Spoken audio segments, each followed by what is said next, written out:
उनको शर्म नहीं आती उन लोगों को जो ऐसे ऐसे होर्डिंग लगा रहे हैं, ऐसे ऐसी लिखाई लिखवा रहे हैं कि धन्यवाद मीराबाई चानू को मेडल दिलाने के लिए नरेंद्र मोदी जी। इनको क्रेडिट देंगे। लो आप, देश में बेरोजगारी हो रही है, वो क्रेडिट लो आप। देश में शिक्षा नहीं है, आपने शिक्षा खत्म कर दी, जीरो कर दी, 0/0, वो क्रेडिट आप लो। देश में जगह जगह आंदोलन हो रहे हैं महंगाई के खिलाफ, ठीक, ये क्रेडिट आप लो। छुटकारा मिलने वाला है, फिर से हम आजाद होने वाले हैं। जब लड़ाई गोरों से थी और अब चोरों से हैगी। महिलाओं के साथ क्या हो रहा देखो, पूरे सोशल मीडिया प्लेटफॉर्म भरे पड़े, वो क्रेडिट आप लो। और जो पत्रकार ठीक ठीक दिखा दे में, उनके यहाँ पे ईडी जांच भेज दो, उन्हें डराने की कोशिश करो। राम राम जी, जय जवान जय किसान, ठीक हो सारे। बहुत खुशी का माहौल है, हमारे देश के इतने सारे मेडल आए। 41 साल बाद हॉकी में मेडल आया, जो पुरुषों की टीम है उसका बहुत बहुत सभी को बहुत सारी शुभकामनाएं, सभी देशवासियों को, और सारे के सारे उन्हें बहुत सारी शुभकामनाएं दो आप, क्योंकि हम ही तो हैं और हमारे ही तो है वो, हम ही तो शुभकामनाएं देंगे। एक खास बात जो कुछ लोगों को पता होगी, कुछ को शायद नहीं पता होगी, जो बिना भक्ति के अंधभक्त बन जावे उन्हें नहीं पता है ये वाली बात, क्योंकि वो पूछना ही नहीं चाहते कभी से वो पूछना नहीं चाहते कभी भी, क्योंकि वो इसलिए नहीं चाहते पूछना, उनको पता है कि हम अगर पूछेंगे तो कोई सही जवाब देगा। तो ऐसे ही जो उड़ीसा के जो मुख्यमंत्री हैं नवीन पटनायक जी, उन्होंने जो गर्ल्स की टीम थी उसको भी और जो बॉयज की टीम थी उसको भी, दोनों टीमों को बहुत एक तो हौसला उनका बढ़ाया, स्पॉन्सर करा उन्होंने, नवीन पटनायक जी ने। तो उन्होंने कहीं अपने चर्चे पर्चे नहीं छपवाए कि मैंने इनको स्पॉन्सर करा, किसी ने स्पॉन्सर नहीं करा था, देश के प्रधानमंत्री तक ने स्पॉन्सर नहीं करा था उनको। तो मैंने सोचा जिसका क्रेडिट है उनका क्रेडिट उन्हीं को जाना चाहिए ना।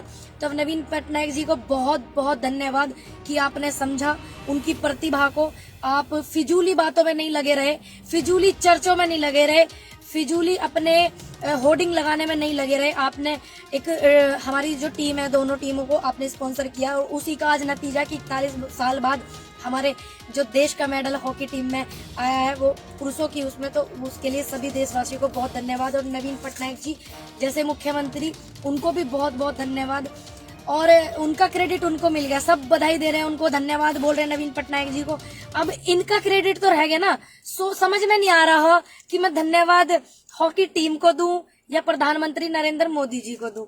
कंफ्यूज सी हो रही थी मैं, क्योंकि वही बोल रहे हैं ना कि मैं मतलब उनके लोग बोल रहे हैं कि इन्होंने, मोदी जी ने मेडल दिलाया, मोदी जी धन्यवाद। अभी देखा नहीं मीराबाई चानू, मेरी बहन इतनी मेहनत करके मेडल लेके आई, और वो उसके स्वागत समारोह में इनके लोगों ने ये बोल दिया मोदी जी धन्यवाद मीराबाई चानू को मेडल दिलाने के लिए।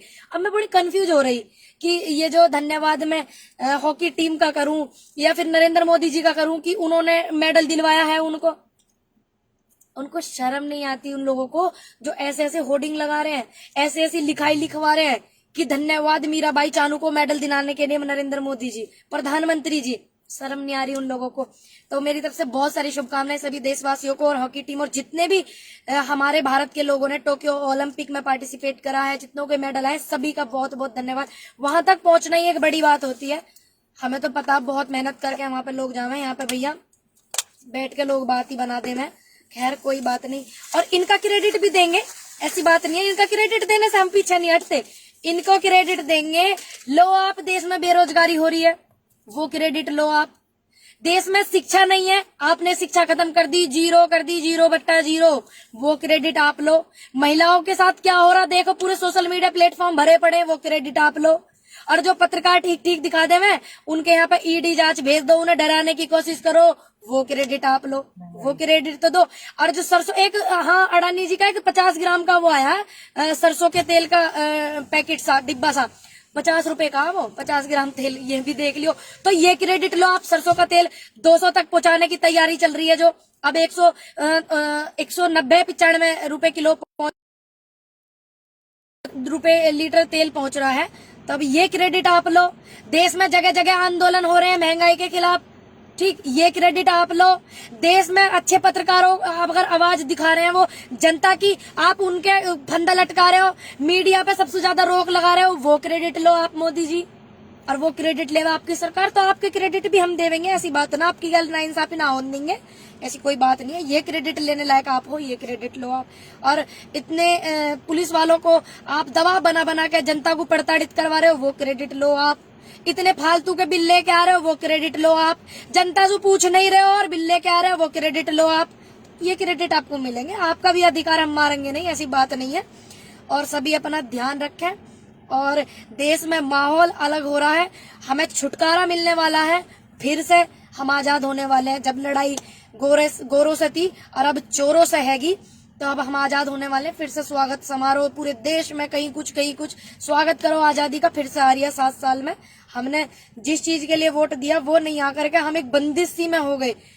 जो सरकारी नौकरी पाने लायक है उनको नौकरी नहीं मिल रही, वो क्रेडिट लो आप। और आप इतने बड़े बड़े कार्यालय बना रहे हो, एक आध फैक्ट्री वैक्ट्री डाल देते तो मजदूरों को नौकरी मिल जाती, जो पढ़े लिखे ना है, रिक्शा चलाने वालों को नौकरी मिल जाती। अगर आप 2 4 10 20 कहीं फैक्ट्री डाल देते उत्तर प्रदेश में, मध्य प्रदेश में, तो आपको होती। और क्या बोलते हैं, 69,000 शिक्षकों की भर्ती जो हुई, इसमें आरक्षण घोटाले में ओबीसी एससी के जो वो है अभ्यर्थी, उनके साथ अन्याय हुआ, वो क्रेडिट लो आप। मेरे भाई ने भी एक कमेंट करके बताया, मैंने अपने ऑफिशियल पेज से भी दिखाया किस तरीके से लखनऊ में प्रताड़ित करा जा रहा था उनको, वो अपने अधिकार की आवाज उठा रहे। तो ऐसे ऐसे क्रेडिट लो आप, ठीक। अगर आपको इतनी समझ सूझबूझ होती तो इतने बड़े बड़े होर्डिंग लगा करके आप नहीं करते। एक बात कही थी मैंने, कहा देखेंगे अब हमारी बहनों के कितने होर्डिंग लगेंगे, कितना स्वागत सम्मान समारोह करेंगे। और इन्होंने अपने फ्री वैक्सीन के धन्यवाद लगा रखे, तो इन्होंने तो उल्टा ही कर दिया। इन्होंने तो सीधा यही कह दी, मोदी जी मेडल दिलाने के लिए धन्यवाद। मीराबाई चानू को शर्म नहीं आती ऐसी चाटुकारिता करते हुए? ऐसे ऐसे लोगों को अपनी आवाज है कि आवाज आप अपनी उठाते रहो, कोई नहीं उठाने वाला, तुम खुद उठाओगे। इतने प्रताड़ित हो के आप ही उठाओगे, हमें इतना पता। तो जो क्रेडिट देने एक बात और मुझे बोलनी थी, आने वाले चुनाव हैं यूपी में 2022 में चुनाव है, बहुत अहम बात है। देखिए हमारी तो हैसियत है नहीं कि हम भगवान राम को घर दिला सके, भगवान ही सबको देता आया, हम तो यही सुनते आ रहे हैं, भगवान ने ही सबको बनाया, ईश्वर ने ही सबको बनाया, हमारी नहीं है। तो मैं बार बार बोल रही हूँ कि आपको बिल्कुल झगड़ना नहीं है, सभी धर्म एक है, इस बात को आप ध्यान रखना। जब माँ सीता जो थी, माँ सीता को छल करा गया, बहुत अच्छी बात और समझने की बात है। माँ सीता को छल करा गया, राम शब्द का इस्तेमाल, जय श्री राम शब्द का इस्तेमाल कब किया गया? जब माँ सीता को रावण ने छल करा तो माँ सीता ने सोची कोई राम भक्त होगा, जय श्री राम बोल रहा तो राम भक्त होगा।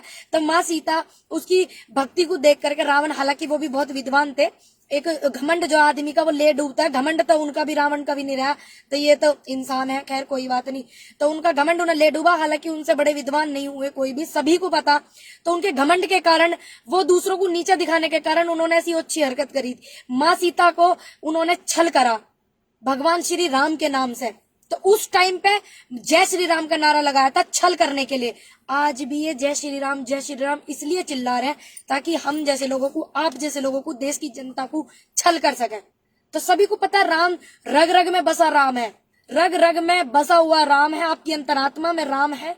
और आप बस बटना मत, भटकना मत, और परमात्मा ईश्वर एक है, बस उसके मानने वाले बंदे हैं, उनका तरीका अलग है। बाकी सभी को पता है कि 2022 में चुनाव है, ये जरूर करेंगे ऐसी हरकतें।